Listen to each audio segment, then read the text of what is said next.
27 јазици? Дали во Советот на Европа не измислувајте? Членот 5 став 1 вели службен јазик на целата територија и во меѓународните односи е македонскиот. Точка. Вториот став никогаш не е прв став, ама сега ќе ви прочитам рамковен договор внесовте во Уставот, повелете во преамбулата што вика во рамковниот договор, анекс Б, точка 8, не измислувате, вели вака, пратениците може да се обратат на пленарните седници и работните тела во собранието и на јазикот што го зборуваат 20%. Законите ќе се објават и на јазиците на 20%.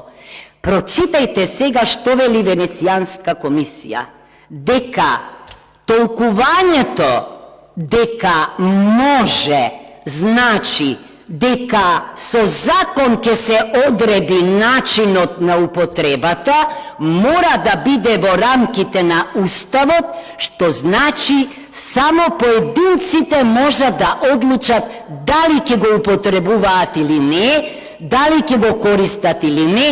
Ова што вие го зборувате, ниту некаде постои тоа што ми го споменувате за Косово, сосема различни амбиенти. Не заборавете нешто. Од Аасном до денеска македонскиот јазик бил еден од 3 службени јазици и се уште е во сила законот за македонски јазик кој што вели право и одврска на секој граѓанин е да го познава македонскиот јазик. Таква обврска не постои за албанскиот јазик. Тоа што вие го правите е надвор од Уставот, надвор од рамковниот, ама и надвор од европската практика. Мора да има код за комуникација, а комплексите се ваша работа.